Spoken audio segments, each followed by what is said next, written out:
आदर्श विद्या मंदिर बालिका उच्च माध्यमिक विद्यालय बीनमा में आचार्य नवीन कुमार। आज अपन कक्षा 12वीं में समाजशास्त्र विषय पर थोड़ी चर्चा करेंगे, जिसका अपना मेन उद्देश्य है कि समाजशास्त्र क्या है, किसे कहते हैं समाजशास्त्र, क्या है समाजशास्त्र की परिभाषा, कौन था इसका जनक, कौन कौन से वैज्ञानिक, कौन कौन से समाजशास्त्रियों ने कौन कौन सी परिभाषाएं दी।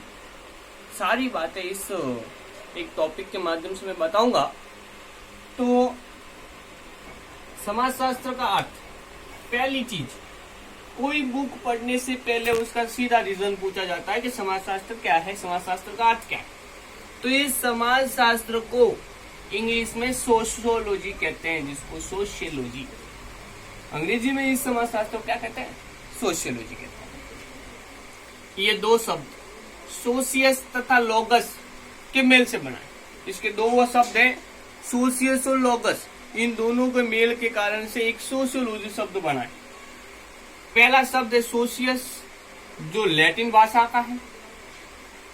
सोशियस का अर्थ है समाज और लोगस का अर्थ है शास्त्र। लोगस शब्द है वो ग्रीक भाषा का है, इसलिए सोशियस का अर्थ है समाज और लोगस का अर्थ शास्त्र है।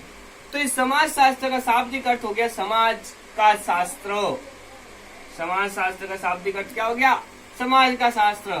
सोशियस लोगस, समाज का शास्त्र। या अपन समाज का शास्त्र इसको नहीं कहते हैं, तो इस समाज शास्त्र का, समाज या लोगस का दूसरा वर्ड भी ये बनता है कि समाज शास्त्र या समाज का विज्ञान भी समाज शास्त्र को कहते हैं, क्योंकि ये सामाजिक विज्ञान का एक छोटा सा पहलू है, छोटा सा टॉपिक है। अब अपनाते हैं प्रथम समाज शास्त्री व समाज शास्त्र के जनक। पहला समाज शास्त्र कौन था? इस समाज शास्त्र के जनक, कर्ता धर्ता, तो उसका नाम आता है सबसे पहले ऑगस्ट काम्टे का। ऑगस्ट काम्टे समाज शास्त्र की जननी, नींव डालने वाले, समाज शास्त्र के जनक, जिसने 1838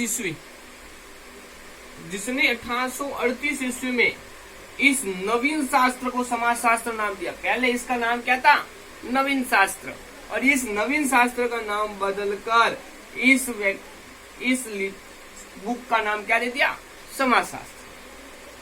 तभी से काम्टे को समाज शास्त्र का जनक कहते हैं। जब इसने नवीन शास्त्र से इसका नाम समाज शास्त्र रखा, तब से लोगों ने इसको समाज शास्त्र का जनक माना कि इसने कुछ हटके, कुछ नया कार्य किया है।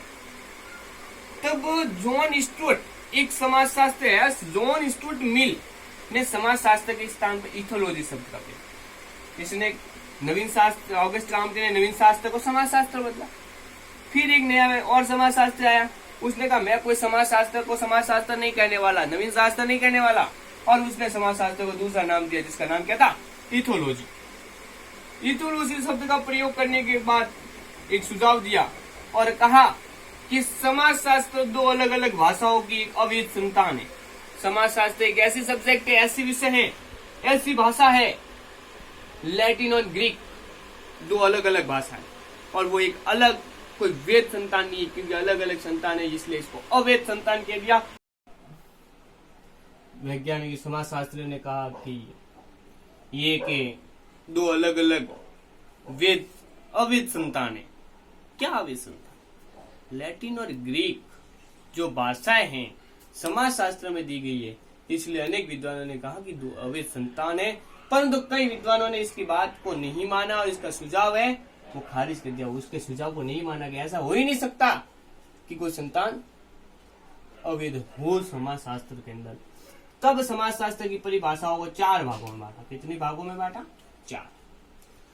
पहले तो कहा कि समाज शास्त्र का समाज के रूप में अध्ययन। समाज शास्त्र का समाज के रूप में अध्ययन किसने कहा? गिडिंग्स और ओडम ने। तो इन्होंने कहा कि समाज शास्त्र एक ऐसा अध्ययन है वो जो समाज के रूप में अध्ययन करवाने वाला समाज शास्त्र कहलाता है।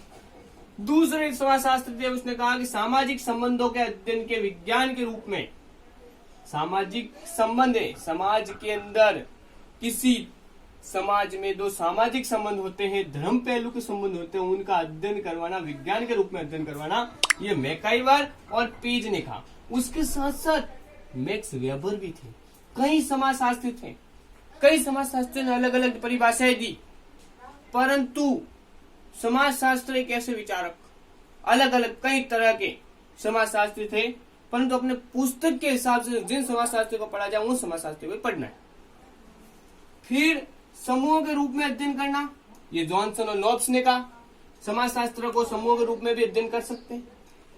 फिर सामाजिक अंतक्रियाओं के रूप में अध्ययन करना, ये सीमेल और गिलिंग ने कहा कि समाजशास्त्र को अपन सामाजिक अंतक्रियाओं के रूप में अध्ययन कर सकते हैं। तो अपनी 4 बातें बती कि समाजशास्त्र का समाज के रूप में अध्ययन ग्रीडिंग सोडम ने कहा, सामाजिक संबंधों के अध्ययन के विज्ञान के रूप में मैकाइवर, पेज और मैक्स वेबर ने कहा, समूह के रूप में अध्ययन जॉनसन और नोब्स ने कहा, अंतक्रियाओं के अध्ययन के रूप में गिलिन ने कहा और सीमेल ने कहा। इसी के साथ आपको समाजशास्त्र के जो 12th क्लास के टॉपिक है बहुत ही अच्छी तरीके से, बहुत ही इजी रूप में पढ़ाएंगे। जो भी चीज यहाँ पे पढ़ाई जा रही है वो एक बार जरूर अपनी कॉपी में लिखें।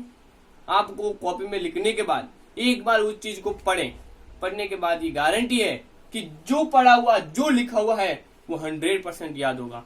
धन्यवाद।